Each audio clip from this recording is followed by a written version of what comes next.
Hello everyone, आज हम इस वीडियो में पढ़ने वाले हैं क्लास 11th की जो आपकी बायोलॉजी की बुक है उस बुक से chapter number 16 digestion and absorption. Previous video में हमने क्या किया था, हमने जो भी एंजाइम्स जो यूज़ करेंगे हम इस चैप्टर में डाइजेशन के लिए कि कौन फूड के डाइजेशन के लिए कौन कौन से किस जगह पे कौन कौन से एंजाइम्स यूज़ होंगे, हमने प्रीवियस वीडियो में सारे जो है वो डिस्कस किए थे। मैंने आपको एक पेज पे जो है लिख के जो है आपको PDF को जो है करके जो है दिखाया था, मतलब एक पेज पे लिखे हुए थे, मैंने आपको PDF में जो उसको एक्सप्लेन किया था। तो अगर आपको वीडियो देखनी है तो पहले जाके देख लीजिएगा, उसको देखना ज़रूर है अगर आपने नहीं देखी है तो। अगर आपको ये पढ़ना है तो क्या है ना, आप अगर वो देख लेंगे तो आपको सारे एंजाइम्स अच्छी तरह से, अगर आपको याद भी किए होंगे वो प्रीवियस वीडियो में देखा होगा तो बहुत अच्छी बात है, याद तो करने ही थे। तो उसके बिना जो है आपको जो आज जो है प्रॉब्लम हो सकती है। तो चलिए स्टार्ट करते हैं। NCERT में जो है कहीं कहीं दिया हुआ है, थोड़ा कंजस्टेड कह सकते हैं आप, थोड़ा लगेगा आपको वैसे, तो इस वजह से मैंने आपको जो है अलग से पहले एंजाइम कराए थे कि कौन कौन से एंजाइम जो है यूज़ होते हैं, कहाँ पे जो है पाए जाते हैं। तो आज हम स्टार्ट करते हैं डाइजेशन ऑफ फूड।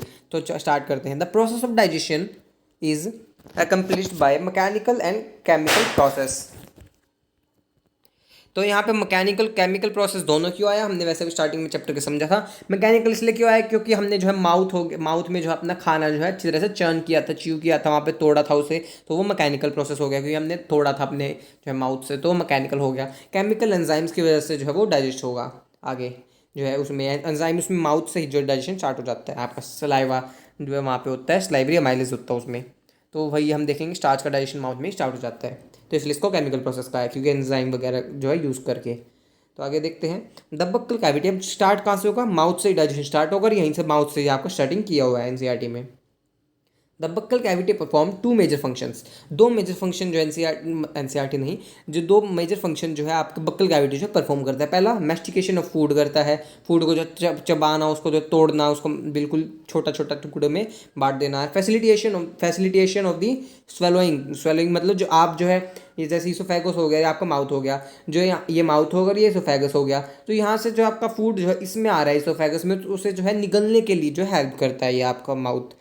तो इसमें जो है ये दोनों जो है हेल्प, मतलब ये दोनों इसके फंक्शन हो गए माउथ के, बकल कैविटी के। The teeth and the tongue, अब आगे टीथ एंड टंग के बारे में देखते हैं उनका क्या क्या फंक्शन है। With the help the teeth and tongue with the help of saliva masticate and mix up the food thoroughly. अब जो टंग और टीथ हो गए, जो आपको जीभ हो गई और आपके जो है दांत हो गए, उसकी सलाइवा की हेल्प से, जो आपकी राल होती है मुंह में, सलाइवा कहते हैं उसे, तो वो जो है फूड को मैस्टिकेट करती है और उसको बिल्कुल अच्छी तरह से मिला देती है, जो है अच्छी तरह से मिला देती है फूड को, जो है सलाइवा के साथ मिक्स हो जाता है बिल्कुल अच्छी तरह से। और जब वो सलाइवा जो है उसके साथ मिक्स हो जाता है, सलाइवा प्लस किसके साथ आपका मिक्स हो जाता है, फूड के सलाइवा साथ, प्लस सलाइवा प्लस फूड, हम दोनों को हम फिर कहेंगे बोलस, भी लिख दिया तो उसे हम कहेंगे बोलस। तो आगे लिखा भी हुआ है, mucus in saliva helps in lubricating and adhering the masticated food particles into a bolus. Bolus में कन्वर्ट हो जाएगा जब सलाइवा जो है आगे जो है सलाइवा जो आपका मिक्स हो जाएगा, जब फूड के साथ जो है वो किस में कन्वर्ट हो जाएगा, बोलस में जो है वो कन्वर्ट हो जाएगा। उसे लुब्रिकेट मतलब चिकना करने का काम करता है, फूड को बिल्कुल चिकना हो जाता है ना आपको माउथ में जाने के बाद, सूखा नहीं होता बिल्कुल, तो ये चिकना करने का काम करता है और उससे जो है फूड को जो है बिल्कुल चबा चुबू के हम जो उसे छोटे छोटे पार्टिकल्स में कन्वर्ट कर देते हैं वहीं पे। और वो जब सलाइवा के साथ मिक्स हो जाता है, सलाइवा प्लस फूड, जब वो आपस में मिल जाते हैं अच्छी तरह से, बिल्कुल स्मॉल पीसेज में माउथ में हो जाता है, उसे हम कहेंगे बोलस। क्या कहेंगे उसे, वो किस में कन्वर्ट हो गया, फिर बोलस में कन्वर्ट हो गया।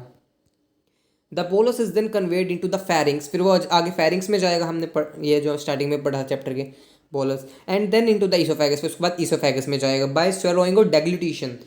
डिग्लूटिशन मतलब क्या हो गया कि आप जो निगलते हैं खाने को एकदम से ऐसे करते हैं, मतलब एकदम से अंदर जो है खाने को, जैसे यहाँ पे माउथ हो गया, आप जो अंदर जो है लेके जाते हैं एकदम से जो उसका निगलते हैं, तो उसे हम क्या कहते हैं, डिग्लूटिशन कहते हैं उसे। आई होप आपको इतना क्लियर हुआ होगा। ये तो जो मेन जो है पॉइंट्स बताए थे यहाँ पे कि क्या क्या फंक्शन है क्या नहीं, माउथ के क्या फंक्शन, तो सारे बताए थे उसमें क्या होते हैं। एंजाइम्स के बारे में मेन हम आगे पढ़ रहे हैं।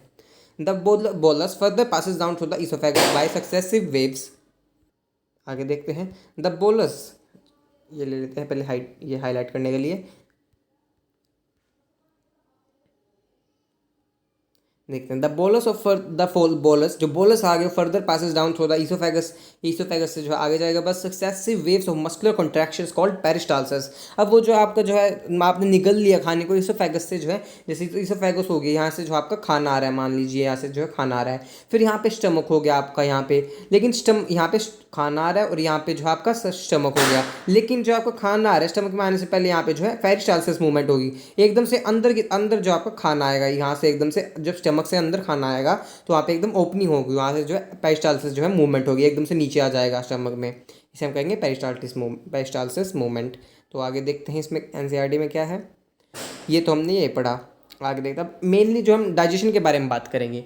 The gastro-oesophageal sphincter controls the passage of food into the stomach. अब जब स्टमक में फूड आया तो कौन से जो है हमने स्फिंक्टर का यूज़ किया, कौन सा हमने पढ़ा था, जहाँ पे जैसे स्टमक हो गया यहाँ पे कौन सा स्फिंक्टर जो है प्रेजेंट है, यहाँ पे कौन सा प्रेजेंट है स्फिंक्टर, यहाँ पे हमने पढ़ा था सबसे पहले गैस्ट्रोइसोफेजियल स्फिंक्टर, या फिर हम कह सकते हैं कार्डियक स्फिंक्टर। कार्डियक को कहा हमने क्योंकि ये सबसे पहले पार्ट जो है यहाँ पे जो कार्डियक ही होता है, फिर उसके बाद यहाँ पे पाइलोरिक हमने पढ़ा था बॉडी, तो ये सारे हम यहाँ पे पाइलोरिक नहीं, यहाँ पे ये वाला फंडस पढ़ा था और यहाँ पे बॉडी और ये पाइलोरिक पार्ट हमने पढ़ा था। तो इसकी वजह से यहाँ पे सबसे पहला पार्ट कार्डियक ही है, इसमें ओपन होगा तो यहीं पे जो स्फिंक्टर प्रेजेंट होता है, गैस्ट्रोइसोफेजियल स्फिंक्टर कह सकते हैं, फिर कार्डियक स्फिंक्टर। इतना हमने पहले भी ये वाला पहले पढ़ा था पॉइंट हमने। The saliva secreted into the oral cavity contains electrolytes। अब जो saliva आपका सिक्रेट हुआ है ओरल कैविटी में, ओरल कैविटी में जो आपका सलाइवा सिक्रेट हुआ है तो उसमें क्या क्या क्या पाया जाता है, कंटेन्स इलेक्ट्रोलाइट्स जो कई सारे पाए जाते हैं। इलेक्ट्रोलाइट्स मतलब ये सारे हो गए, ये पाए जाते हैं उसमें sodium, potassium, chlorine and bicarbonate, ये HCO3 माइनस मतलब बाइकार्बोनेट। तो ये सारे इलेक्ट्रोलाइट्स आपके जो है सलाइवा में जो है पाए जाते हैं। कुछ एंजाइम्स भी जो आपके पाए जाते हैं, कौन कौन से, सलाइवरी अमाइलेस एंड कौन सा हो गया लाइसोजाइम, ये दोनों एंजाइम आपके जो है पाए जाते हैं। तो सलाइवरी अमाइलेज जो आपका जो है डाइजेशन में हेल्प करता है, स्टार्च की डाइजेशन में हेल्प करता है। लाइसोजाइम जो बैक्टीरियाज, आप इतना सारा कुछ खा रहे हैं, जंक फूड खा लिया, कभी आपने गोलगप्पे खा लिया, कभी आपने बर्गर खा लिया, कभी आपने कुछ खा लिया, तो उसमें से जो भी काफ़ी सारा उसमें जो है एंजाइम मतलब क्या होते हैं, काफ़ी सारे बैक्टीरियाज होते हैं, उन्हें मारने में जो है हेल्प करता है। तो आप एकदम से खा जाते हैं इतना कुछ बाहर का खाना, लेकिन आपने ये दिन देखते इतना कुछ बेकार उसमें चीज़ें होती हैं, तो वो सारी जो मारने में जो हेल्प करता है। तो आप कहेंगे कि ऐसा क्यों होता है कि हम फिर आगे डिजीज से सफ़र कर जाते हैं, लेकिन हमेशा क्या होता है कि ये सारे जो लाइसोजाइम है हमेशा जो मार नहीं पाते, हर एक बैक्टीरिया को मार पाए पॉसिबल नहीं है। अगर कोई बैक्टीरिया रह जाए तो वो डिजीज़ कर देता है, कोई भी डिजीज़ हो जाती है हमें, कोई भी मतलब बीमारी हो जाती है, कोई हमें कोई भी बॉडी में किसी भी ऑर्गन में किसी फंक्शन में प्रॉब्लम आ जाती है तो डिजीज़ कर देता है हमें।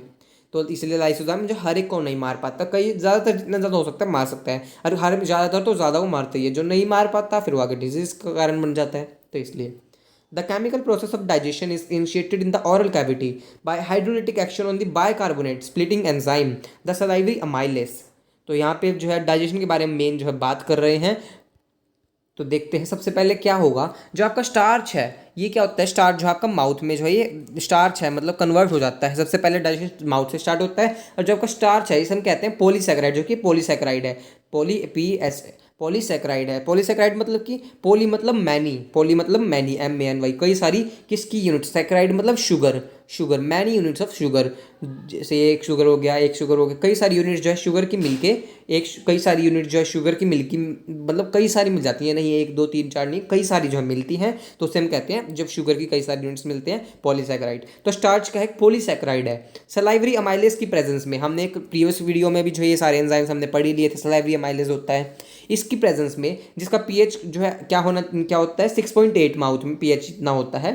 तो यहाँ ये किस में कन्वर्ट कर देता है, माल्टोज में। माल्टोज क्या है, डाइसैकेराइड है, इसे माल्टोज में कन्वर्ट कर देता है। डाइसैकेराइड मतलब डाई मीन्स 2, पोली मतलब कई सारे था, डाई मतलब 2, डाइसैकेराइड में कन्वर्ट कर देता है, सैकेराइड मतलब शुगर, 2 शुगर में जो है कन्वर्ट कर देता है, कई सारी से जो है 2 में जो है कन्वर्ट कर देता है। तो सलाइवरी अमाइलेज की प्रेजेंस में तो यहाँ पे जो है सिर्फ 30% जो है होता है स्टार्च का डाइजेशन, अबाउट 30%, सिर्फ 30% यहाँ पे is hydrolysed by this enzyme. Optimum pH कितना होता है 6.8 into disaccharide maltose, disaccharide maltose में कन्वर्ट कर देता है। तो ये आपको याद करने पड़ेंगे, बहुत ज़्यादा इंपॉर्टेंट है ये। क्या सारी रिएक्शन आगे भी एनसीईआरटी में देखिए सारी जो है दी हुई है, तो सारी जो है इंपॉर्टेंट ये दी हुई है, सारी इंपॉर्टेंट है, तो इसको ज़रूर जो है याद कीजिएगा। यही जो मेन जो एग्ज़ाम में क्वेश्चन आते हैं इसमें से, तो ये ज़रूर याद कीजिएगा। ये आगे देखते हैं।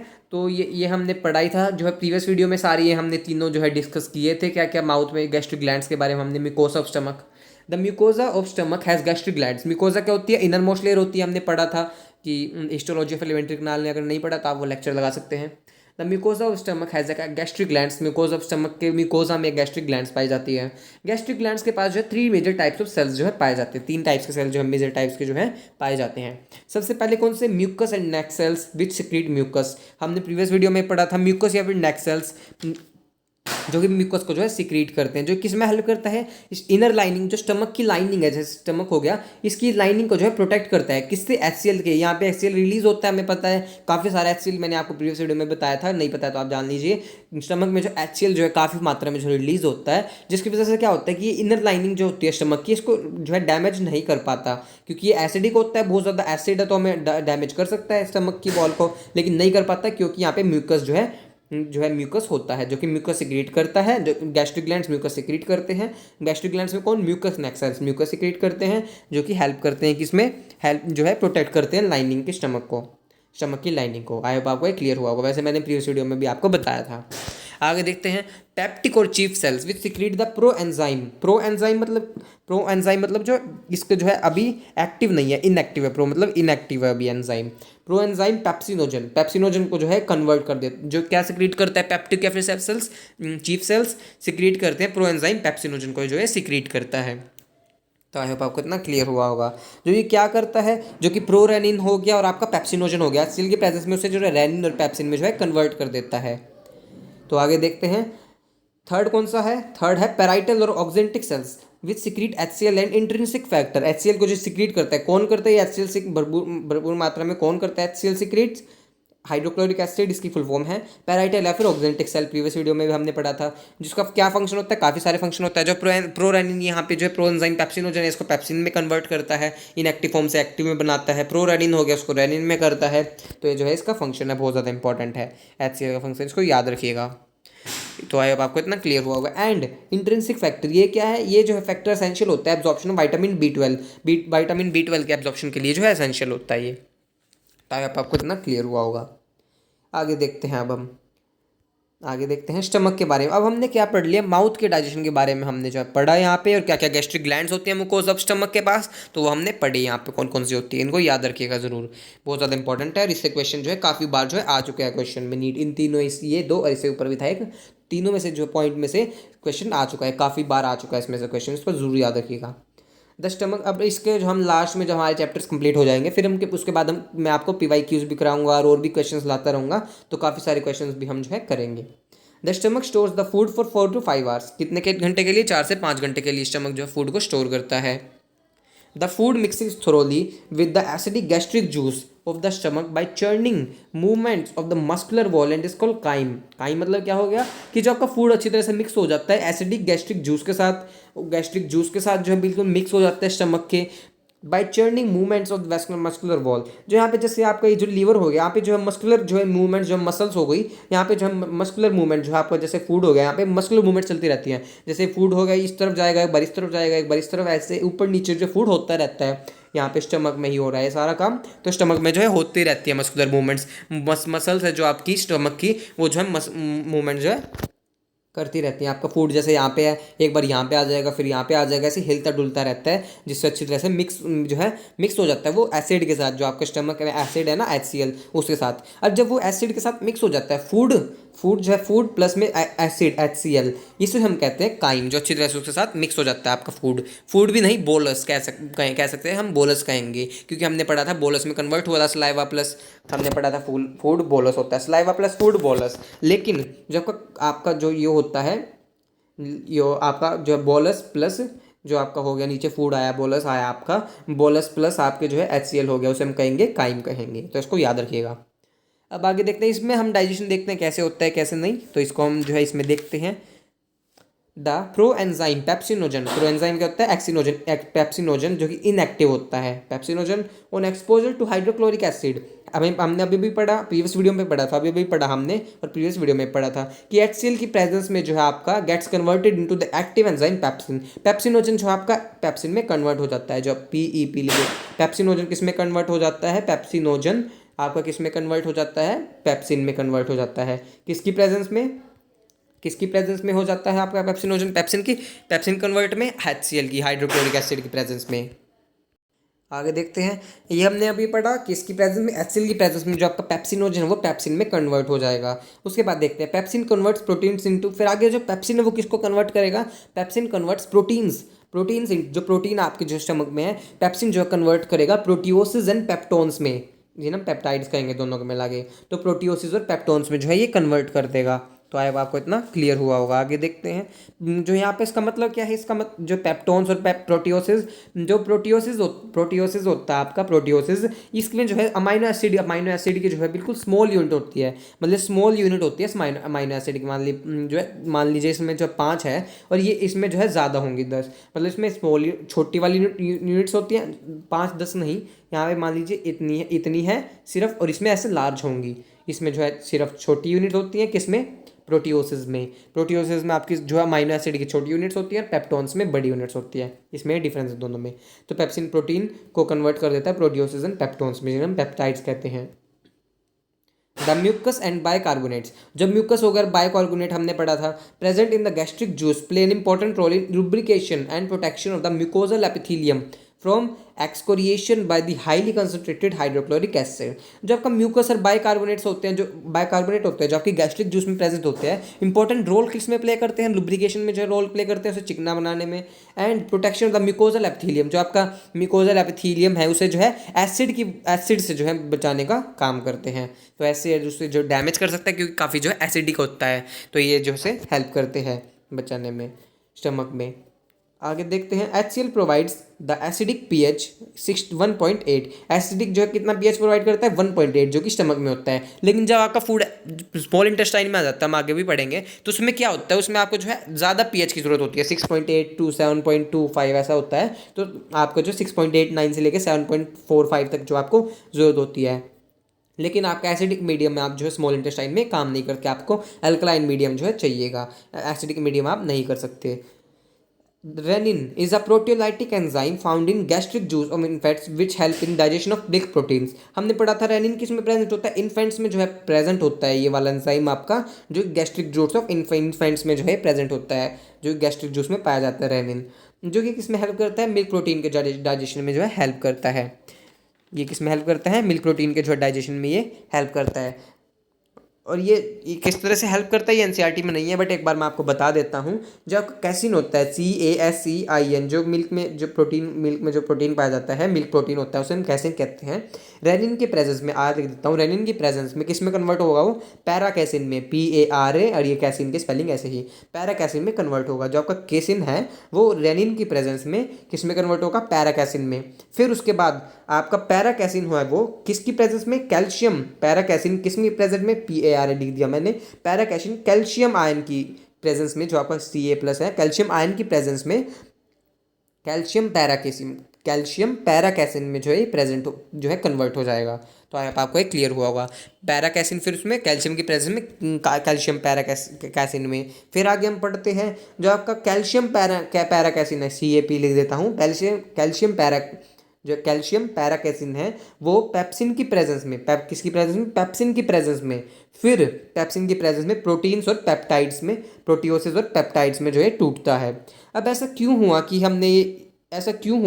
कि आपका जो सीधा ही क्यों नहीं ट्रिप्सिन की हेल्प से जो है ये रेनिन जो है सीधा टूट गया, जो किसमें, पेप्टोन्स और मतलब पेप्टाइड्स में सीधा क्यों नहीं टूट गया। अब यहाँ पे क्वेश्चन आता है कि सीधा क्यों नहीं टूटा प्रोटियोसिस और पेप्टोन्स में। ऐसा इसलिए हुआ क्योंकि रेनिन या इसके पास जो है जो पेप्सिन होता है वो भरपूर मात्रा में जो नहीं पाया जाता है, इतना ज़्यादा फंक्शन एकदम से वो इतना ज़्यादा नहीं कर सकता फंक्शन, तो इसलिए जो है इनमें रेनिन इन्फेंट्स में जो रेनिन इतना ज़्यादा नहीं पाया जाता, पेप्सिन इतना ज़्यादा एक्टिव नहीं होता, तो इसलिए तो। लेकिन जो एडल्ट्स है उनमें जो बिल्कुल एक्टिव होता है, उनमें ज़्यादा जो है प्रोटीन का डाइजेशन बिल्कुल अच्छी तरह से अकेला जो है पेप्सिन कर सकता है, इसलिए उनमें रेनिन नहीं पाया जाता है एडल्ट्स में। तो इसका यही मतलब है। तो हमने क्या पढ़ा, कैसिन जो आपका मिल्क प्रोटीन है रेनिन की प्रेजेंस में, पैराकैसिन में।